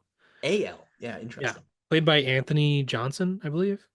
Um, so yeah, Good stuff. Good stuff. very, very good character. Yeah, and yeah, Miss Parker is funny. Hey, Miss Parker. Hey, boys. Yeah. So yeah, I don't know that I have that much else to say about Friday. It was kind of a little tough to talk about these movies because I was just like, oh, I just love this scene. I love this scene. This is funny. This is funny. I don't know. Yeah, almost the opposite of like we were trying to make sure we had enough to talk about because we didn't want to pick maybe like movies that wouldn't have a lot to talk about. But then it's like these movies just are actually so good that it's like, yeah, I mean, this is great. This part's Yeah, great. yeah, Yeah, yeah, this is great. The writing's Y- great. The cinematography's great. Whatever, right? But yeah, yep. I do really love. I think my favorite bit is the Jaws bike thing. When anytime the Debo is riding the bike, it's also like a very small bike for him, Yeah, and and it's just always so it just sounds metallic and creaky. But then there's the Jaws theme or like Jaws esque theme going on. yeah. So good. They actually do a similar thing with Craig's girlfriend when there's like some song that she's always listening to. Like he calls her on the phone and it's like 8:30 a.m. and she's like painting her toes and like listening to some song about like a hoochie mama or something like that. I don't know what song it was, but she like drives up and she's listening to it in her car. It's like always the same song. That's funny. But Yeah. yeah. I Yeah. think yeah. Also, I would say both these movies, the main characters are very relatable characters. And I don't know if that is part of the reason I find them very rewatchable. Just that I don't know. Both movies really are these kind of normal-ish guy. The dude's not super normal, but relatively normal and relatable people being put in crazy situations by the world around them, sort of. Um, so and maybe that's part of the reason that it's interesting. Obviously, Friday is a more grounded in reality and has more like poignancy to it. The Big Lebowski is more ridiculous and over the top, but I think that might be also part of the appeal for me personally. Yeah, definitely. And it kind of provides this nice like dichotomy between these picks is like this was like I actually double featured these. I don't think I said that on the show yet, but and it's like this really nice dichotomy between like something that is very kind of outlandish and whatnot, and then yeah, Friday feels much more grounded in reality, but they're both just like really funny, and they both do have those like kind of more serious, sad moments uh in the like final act, right? With Donnie passing Hmm. away and with the fight with Debo at the end. Um, And and the drive-by. and the drop, yeah, yeah, of Yeah. course. And oh yeah, that's funny. I kind of forgot about the whole weed thing because there's the drive by that happens, and then they get in the fight with Debo, and then Smokey's just on the phone at the end Well, with the dealer, yeah, with Big Worm. Well, he Big gets the Worm. 200 because they broke into Stanley's house and stole $200. So he gets the $200 out of Debo's pocket, and then Yeah. that ends up working out. But yeah, Anyways, but yeah, and I think this is a really good double feature. Also, I mean, it helps that Friday's not super long, so it's not the like longest double feature in the world. But yeah, yeah, I mean, hell, I'd recommend this as a double feature. Like, just now, everyone's probably watched all these recently because they're watching this episode. But right. you know, if you for some reason haven't seen these in the past few years, or even the past like year or so, like double feature these two. It's great. Yeah, for sure. And now, I mean, maybe someone has watched both these for the first time. They can go back and rewatch them. And if That's you want right. to, you could pair them. You could have a White Russian. You could smoke a joint if it's legal in your area and you're of age and all that.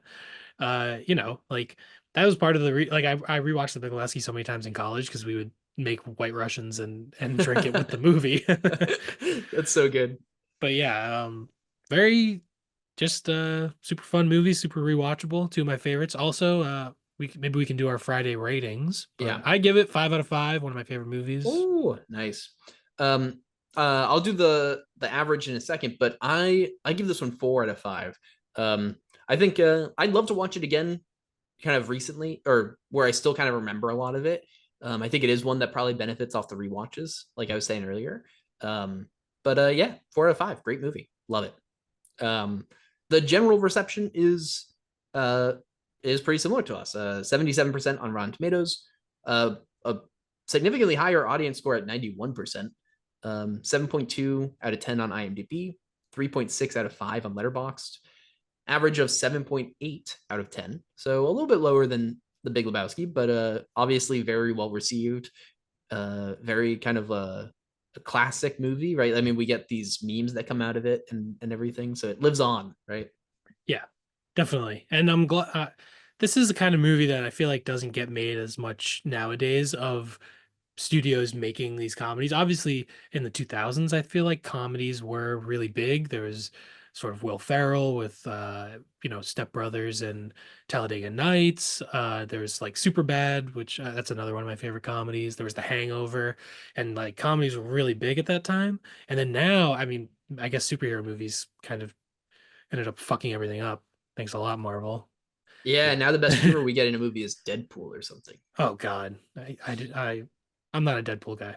No, I Um, think the Deadpool humor is also just like in everything right now. It's so fun. I mean, that's one of the reasons I didn't like Flight Risk, by the way. If I mentioned oh, it they at the start, it's like yeah, there's so much like Deadpool esque humor. I mean, not literally like Deadpool, but like the quippy, snarky, like everyone has something fast to say and whatever. And yeah. boo, Yeah, that is something I just don't really like. I mean, I think something like Community had that type of humor, but maybe before it uh took over all of culture, and yeah, now like so many things that have that self-aware, like winking at the camera, but it's not really actually funny. It's just like recognition of like, oh, you know what I mean?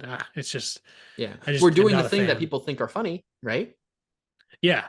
Yeah, yeah. And now there aren't as many just like big comedies that come out. I mean, I'm having trouble like thinking of any off the top of my head of like recent years of a big straight up comedy that was popular. Well, yeah, I think there's definitely something to be said there about like it being popular and kind of well received. But there is a One of Them Days is out in theaters right now. I saw that kind of recently. Um, it's like a similar premise to Friday, but they don't stay on the porch the whole day. They actually try to get the money. Yeah. And and yeah, I mean it's yeah. Anyway, so there Yeah, are some that come out, but I could see that being definitely influenced by Friday. It seemed oh like yeah, I do want to see that movie. I just didn't end up seeing it when it came out, but yeah, I would like to see it soon. But even then, that kind of movie, like I think it was more successful than like it's pretty low budget. I yeah. think. I mean, relative to having like SZA and Kiki Palmer in the movie and all that, but I think it made some money, so that was good. I was glad to see that, but it's not a big movie. It's like a small kind of indie comedy, you Yeah, know what I mean? It came out in right. January. Like I feel like comedies are just not in their like they don't have that cultural staying power, kind of like they did in the 90s and the 2000s, which is Yeah. sad to see. Because these goddamn superhero movies, I hope they, I hope this reign of superhero movies is coming to an end. It feels like it is, Oh yeah. and I hope something better replaces it.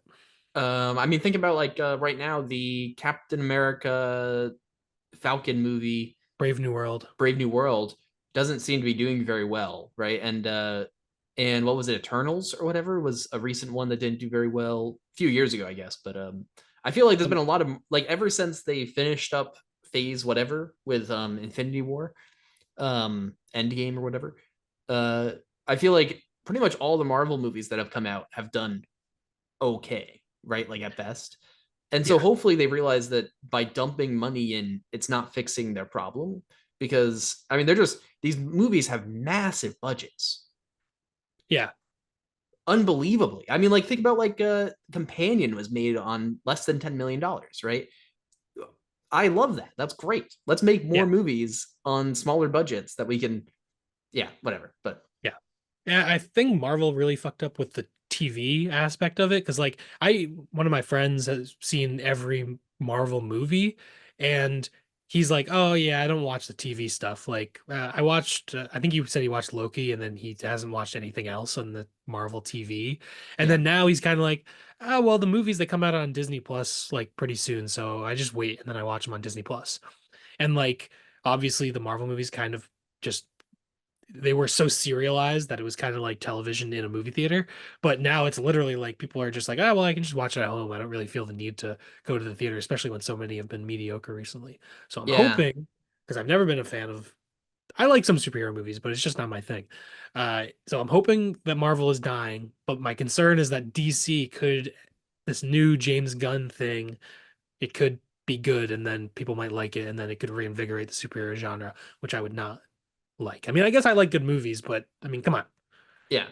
I do see what you're saying. I was a fan of the Marvel movies up until the TV show stuff too. So I've seen all of the like original MCU or whatever, right? And then once the TV shows, like I watched like a few episodes of Falcon and the Winter Soldier or whatever, and now there's like the Falcon movie, and there's like a the Thunderbolts movie is gonna have Winter Soldier in it, and a bunch of other people, and people that I know were introduced in like some of them I know were in movies, but I think some of them were introduced in TV shows, and I don't want that, right? And from what I understand, I think like the big bad of the new Marvel phase or whatever was introduced in a TV show. I think. Hmm. I don't know. But Well, yeah, they kind of had to audible off of Kang, right? Because of yeah, the allegations with Jonathan Majors, right? So they sort yeah. of like dropped him or whatever. Yeah. Yeah. And so like I don't know, there's that reliance on the TV show stuff. I think not only does it like push some people to see the movies not in theaters, but it also pushes some people like just away in general. Like I don't know how much this Falcon movie has to do with that TV show. From what I understand, probably not a whole lot, but also I feel like I'm going to be missing something if I go in and I don't watch whatever 8 to 10 hours of a thing I don't really care about and want to watch, right? And Yeah. so like it makes me less inclined to use a free ticket to go to the movie theater right next to my building to Yeah. see a movie that years ago I would have been, their opening night or something, right? Yeah. Um, so yeah, I think yeah, I mean they've messed up. I hope that it kind of recedes. I would love a good superhero movie every once in a while, right? But doing a bunch of bad ones isn't what I want, right? Yeah. Yeah, I agree. And like I never mind like, I saw Black Panther, I like that. Even like Captain Marvel, like some of the ones that are just kind of one-offs off to Yeah, the side I ended up seeing and they were all right, But like it's just that it took over culture so much that I would rather it just be a little more, normal to where there can yeah. be other movies that aren't superhero movies. Um but yeah, anyway, I don't know. We went on this superhero movie diatribe at the end of the Stoner movie episode, but that's all right. It's movie It'd be talk. Let's mind your hilarious if movies. it would be so funny if we pull superhero movies here. That would be like that is That would be definitely in funny. there. That I It want to is in there. say I believe we have in the cup. I believe we have superhero movies, comic book movies, and we have Marvel and DC. I think those are all options. wow. That But could happen. we also have like over 100 topics in Yeah. here, so odds are pretty slim that we'll get one of those, but who knows? Yeah. Yeah, at some point, I mean, if by the way, if y'all have recommendations for our category cup, please send those to us somewhere, right? We need more recommendations. We have a ton of stuff in there, but we just want to keep it full. Yeah. Um, yeah, but Yeah, you shoot us know, an email, mindyourmoviespodcast@gmail.com. We'll, if you have any recommendations for topics. We do have a bunch. I mean, we don't have anywhere public you can see what we have in there. So if you recommend some stuff, we could already have it. It's yeah, possible. Um, but yeah, I mean, recommend whatever you want. I got the cup. here we go. Should we pull a topic? Oh yeah, it's time. Oh, hell yeah. Here we go. No cheating. Oh boy. Oh, we've gone the opposite direction. Whoa. Palme d'Or winners from the Ooh, Cannes Film Festival. there we go. So this Okay, I do like this topic because it's very concrete. There's only so many options. that's right. It's not like a genre that's like, oh well, we could go a bunch of different directions. It's like, no, there's only like 90 options or something like that. So I'm gonna go to Letterboxd and find a list of Palme d'Or winners because I think there are some on here. So yeah, I found a list by Dirk H. So shout out to Dirk H. Yeah, Yeah, Dirk H. You're featured on our show now. shout There you shout out go. to Dirk H. Yeah, so there are a lot of great movies here. I'm kind of debating, should I do a movie I've already seen or should I do something new? But I mean, The Tree of Life is on here, one of my favorite movies, so that could be an option. A lot of great movies. Taste of Cherry, Pulp Fiction, Taxi Driver, Conversation. The Third Man is up there. Apocalypse Now. This is I didn't realize I wasn't keeping up. Nora got it. Yes, yeah, That's yeah, awesome. yes. We That's yeah. Anyone that's been following knows that we just did a recent Oscar nomination episode, and we talked briefly about Nora, but neither of us have you seen it? I forget. I have not seen it yet, So but yeah, it, we it won last year. Also, the Cannes Film Festival I think is happening soon, so we're not going to include. I don't know when. I don't know when it's happening. Actually, it might not be for like a month or so. So I don't think we have to worry about that. But whatever, we're not going to do this year's anyway. We wouldn't be able to watch it. So, yeah but yeah, yeah. So I this mean, is amazing. Wild at Heart, Pulp Fiction, lots of stuff. yeah, I mean, recent years there was a Nora, Anatomy of a Fall, Triangle of Sadness, which I love that movie. Titan. Teton, the car fucking movie, which is that movie. I watched it. I was like, I don't know what I'm watching here. This is great. This is crazy. But yeah, Parasite, bunch of good stuff. I haven't seen Shoplifters, so that could be a good option. But yeah, I'm kind of unsure if I should do one I've already seen or do a new one. A lot of great movies, obviously. Yeah, I mean, that'd be kind of funny to be like, wow, there's nothing good on this list. Yeah. Let's see. You can also great thing about Letterbox, of course, you can filter these lists by streaming, which is helpful. Not that Yeah, true. we always want to limit that, but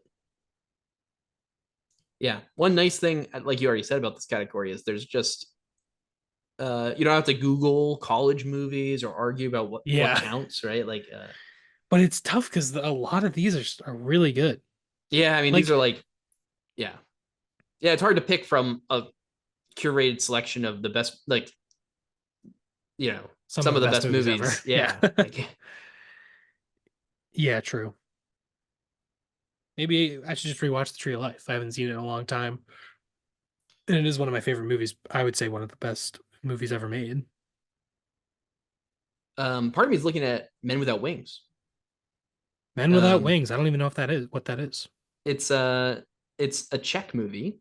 Um after an attack against the Guard of the Third Reich, Nazi repression intensifies and the Czechoslovakian resistance's organized sabotage in an aircraft factory leads to Gestapo shootings. Sounds kind of intense.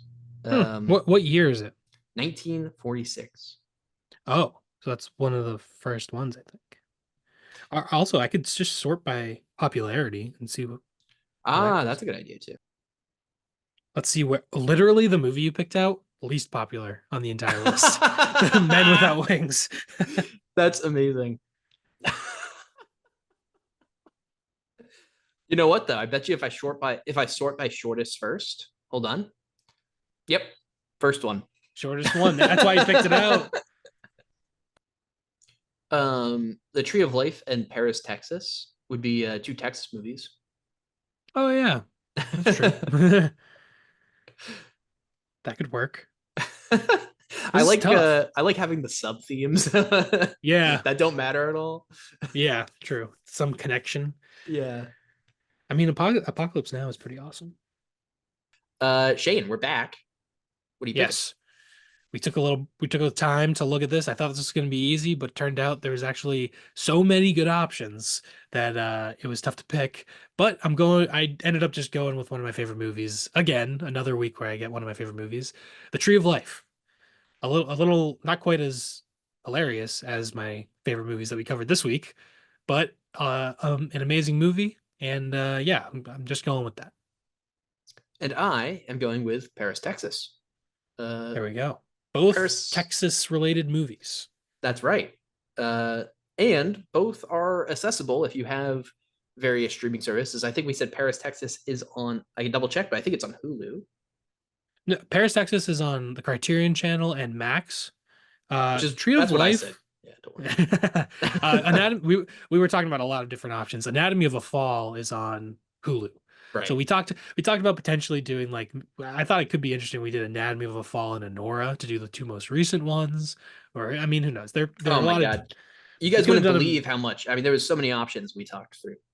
Yeah, yeah, and some of them were sort of like I don't know, like Pulp Fiction or Taxi Driver are so popular in the canon that they could apply for a lot of options. If we ever get Scorsese or Tarantino, those could actually it probably wouldn't be my Tarantino pick, but could be my Scorsese pick.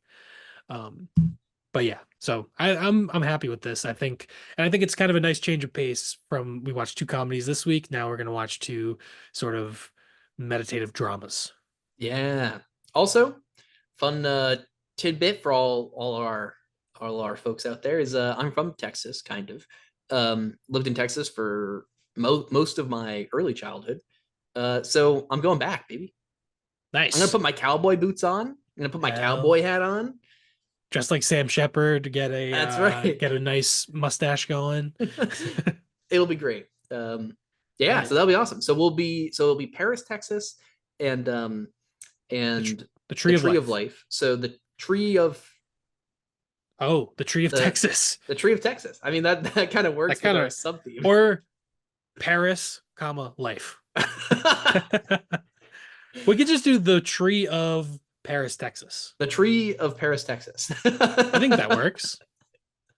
I kind of like that. So I'm looking, and it seems like if you have maybe some sort of premium subscription on Hulu, Ah, the Tree of Life might be street. Oh, it looks like it might be on like I don't know, 5 star max on TV. I have no idea, but it's that's it's crazy. rentable. There's a Blu-ray available. It's rentable. It's Yeah. pretty easily accessible if anyone wants to watch it. I Also, would check I out would your public recommend. libraries. Your Yeah, public yeah. library might have copies. They both have Blu-ray releases. So check out your public libraries. Many libraries nowadays have a good selection of movies. And if yours does not have a good selection of movies or doesn't have movies that you want, you should recommend it to them because they get funding and can use that on things you recommend. So Yeah, absolutely. Support your libraries. also, if you have like local DVD shops near you, I guess. I mean, there's none really near me, but if there's any near you, go there too. I mean, like Oh yeah. support those local places. Yeah, definitely. Cool. Well, I have Tree of Life on Blu-ray, so doesn't matter to Yeah. me. Also, there's a Criterion Blu-ray of it. That's really cool. Wait, can it be the tree of Laris, Texas? Like Life at Paris? Laris? It could be, but I don't want it to be. Damn it. The Why would it be tree of hilarious? because I it's guess life in Paris. I get you. It's a portmanteau. Yeah, you get it. The tree of Lexus. The tree of Lexus. I like the I think the tree of Paris, Texas is All right. is nice and smooth. Normally I'm the one who's going for the more Yeah, you said wacky Pizzards. version. Yeah, Pizzards. I'll never forget that. Yeah, Pizzards. Ponyo and Wizards. It makes perfect sense. I'm so glad we did Wanyo instead. Yeah, Wanyo. That was a good episode. All right, well now we're yapping. Now we're yapping. Uh Speaking of yapping, if you want to hear more of us yapping, make sure that you follow us on Letterboxd. Search in there, Mind Your Movies podcast. just mind your movies one word, and you should be able to find us in on Letterboxd. You can from there we have our links to everything, links to our personal Letterboxd accounts, and yeah, we got our Instagram, all of our YouTube, our podcast locations, all that stuff.